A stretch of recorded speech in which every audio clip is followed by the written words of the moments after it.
दोस्तों, जब कभी भी हम लोगों के सामने अफ़गानिस्तान का नाम आता है तो हमारे दिमाग में सबसे पहला शब्द, सबसे पहला लफ्ज़ जो आता है वो है तालिबान। क्योंकि तालिबान ही अफ़गानिस्तान की वो रियलिटी है कि जिसको अब चाहकर भी झुठलाया नहीं जा सकता है। हाँ, वो बात अलग है कि अमेरिका जैसे कई देशों ने एक लंबे वक्त तक तालिबान को अफ़गानिस्तान से दूर करने की और ख़त्म करने की कोशिश की, लेकिन वो इस चीज़ में नाकाम रहे। मगर दोस्तों, मुद्दे की बात ये है कि पिछले कुछ दिनों से लगातार ये देखा जा रहा है कि इंटरनेट पर अफ़गानिस्तान और तालिबान से जुड़ा हुआ एक सवाल बहुत तेज़ी के साथ वायरल हो रहा है। और वो सवाल यही है कि क्या अफ़गानिस्तान सीक्रेटली यानी कि खुफिया तौर पर अमीर हो रहा है? क्या वो तालिबान जो दूर से देखने में तो हमको बहुत ज़्यादा गरीब लगता है, वो न सिर्फ ऑलरेडी काफ़ी अमीर हो चुका है बल्कि अभी भी बड़ी तेज़ी के साथ और भी ज़्यादा से ज़्यादा अमीर होता जा रहा है। मगर दोस्तों, आपको जानकर भले ही हैरानी हो, लेकिन हमारे इन सवालों का जवाब है यस। और ये सब कुछ क्यों हो रहा है, कैसे हो रहा है, इसको जानने के लिए हमको ज़रा थोड़ा डिटेल में जाना पड़ेगा। दोस्तों, आज के दौर में मिडल ईस्ट के ज़्यादातर देश जैसा कि Saudi Arabia, UAE, Bahrain, Kuwait, Qatar, ये सब दुनिया के सबसे अमीर देशों में से एक माने जाते हैं। इन्होंने जितनी ज़्यादा तरक्की कर ली है और जिस तरह का माहौल, जिस तरह की चीज़ें इनके देश में नज़र आती है, यकीनी तौर पर इनको इस नई दुनिया की जन्नत कहा जाता है। लेकिन दोस्तों, ज़्यादा दूर नहीं बल्कि आज से सिर्फ 100 साल पहले भी अगर मिडिल ईस्ट के अंदर खड़े होकर कोई इंसान ये कहता कि ये सारे देश इतने ज़्यादा अमीर बन जाएंगे और इनकी शक्लें इतनी तेज़ी के साथ बदल जाएंगी, तो उस पर यकीन करना तो दूर बल्कि शायद पूरी दुनिया हंसने लगती। लेकिन दोस्तों, पूरी दुनिया जानती है कि ये सच्चाई है कि ये सब कुछ हो चुका है और मिडल ईस्ट पूरी तरीके से बदल भी चुका है। और ये सब कुछ मिडल ईस्ट में इतनी तेज़ी के साथ और इतने कम वक्त में इसीलिए हुआ क्योंकि मिडल ईस्ट में आज से 80, 90 और 100 साल पहले ब्लैक गोल्ड यानी कि काला सोना निकला था। अब आप लोग यही सोच रहे होंगे कि आखिर ये काला सोना क्या है? तो ये काला सोना कुछ और नहीं बल्कि वही तेल है कि जिसका बोलबाला पूरी दुनिया में आज तक बरकरार है। लेकिन दोस्तों, दूसरी तरफ इस बात को भी नहीं झुठलाया जा सकता है कि अब तो धीरे धीरे गोल्ड का वक्त ख़त्म हो रहा है और दौर आ रहा है वाइट गोल्ड यानी कि लिथियम का। हाँ, वही लिथियम कि जो इलेक्ट्रिक व्हीकल्स की बैटरी में यूज होता है। और जब बात आ जाती है लिथियम की, तो फिर अफ़गानिस्तान को कैसे इग्नोर किया जा सकता है? क्योंकि अफ़गानिस्तान को तो लिथियम का सऊदी अरबिया माना जाता है। यानी जिस तरह से सऊदी अरबिया की एक बड़ी सी ज़मीन तेल से माला माल है, वैसे ही अफ़गानिस्तान लिथियम से माला माल है। रिपोर्ट्स बताती हैं कि आने वाले सिर्फ 20 साल के अंदर ही लिथियम की मांग आज से 40-50 गुना से भी ज़्यादा बढ़ सकती है। और ये बात शायद चाइना बहुत अच्छी तरह से जानता है।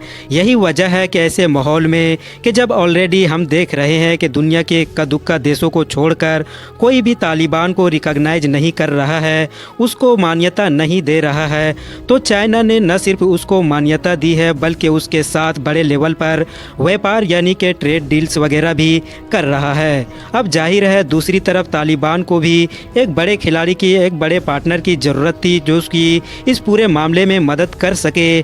क्योंकि जाहिर है तालिबान टेक्नोलॉजी वगैरह में तो इतना एडवांस नहीं है, तो उसकी ज़मीन में जितने भी नेचुरल रिसोर्सेज हैं उनको निकालने के लिए कोई बड़ा खिलाड़ी तो उसको ज़रूर चाहिए है। और इस बड़े खिलाड़ी के रूप में उसको चाइना मिल चुका है और चाइना उसके लिए शायद बिल्कुल वैसा ही साबित होगा जैसे 20वीं सेंचुरी में हमने देखा था कि मिडल ईस्ट के लिए अमेरिका साबित हुआ था। जब मिडल ईस्ट के ज़्यादातर देशों में तेल तो निकल रहा था, मगर उन सारे देशों को पता नहीं था कि ये तेल कैसे निकलता है, इसके साथ क्या क्या किया जाता है। तो इन सारे मामलों को अमेरिका या फिर ब्रिटेन जैसे देशों की कंपनीज संभाल रही थी। आज की डेट में भी तालिबान अफ़गानिस्तान की ज़मीन से गोल्ड के अलावा भी बहुत सारे अलग अलग चीज़ें निकाल कर बड़ा पैसा कमाता है। लेकिन पिछले लगभग 40 साल से जंग की जद में होने की वजह से अफ़गानिस्तान की जो माइनिंग इंडस्ट्री है वो लगभग ख़त्म पर है। तो इसीलिए अब तालिबान को उम्मीद है कि इस इंडस्ट्री को दोबारा खड़ा करने में और इसको एडवांस बनाने में चाइना उसके लिए मददगार साबित होगा। इसके अलावा आप लोगों को तेल की वो डील तो याद होगी ही, जिसके तहत अगले 25 साल तक चाइना अफगानिस्तान के अलग अलग इलाकों से तेल निकालेगा, जिससे चाइनीज कंपनीज को तो फ़ायदा होगा ही, मगर शायद अफगानिस्तान की किस्मत बदल सकती है। जहाँ तक मामला अफगानिस्तान की करेंसी का है तो उसकी परफॉर्मेंस ने तो वाकई पूरी दुनिया को हैरान किया, क्योंकि आपको जानकर भी शायद हैरानी होगी कि अफगानिस्तान की करेंसी न सिर्फ पाकिस्तान बल्कि हमारे देश भारत जैसे देश से भी ऊपर है।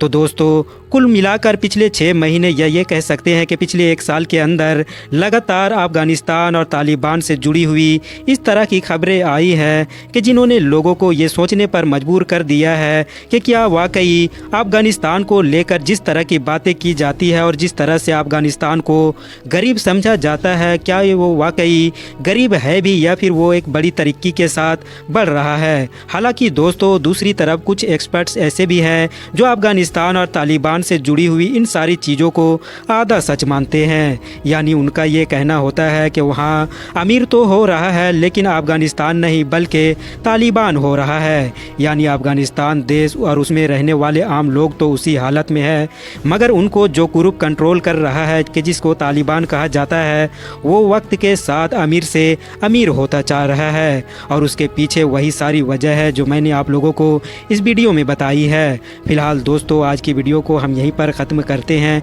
वीडियो अगर इन्फॉर्मेटिव लगी हो तो वीडियो को लाइक करने के साथ साथ अपने दोस्तों के साथ भी ज़रूर शेयर करें। और इसी तरह के नॉलेजेबल और अपडेटेड वीडियोज़ हमेशा देखने के लिए हमारे इस चैनल को सब्सक्राइब करने के साथ साथ बेल आइकन को भी ज़रूर प्रेस करें।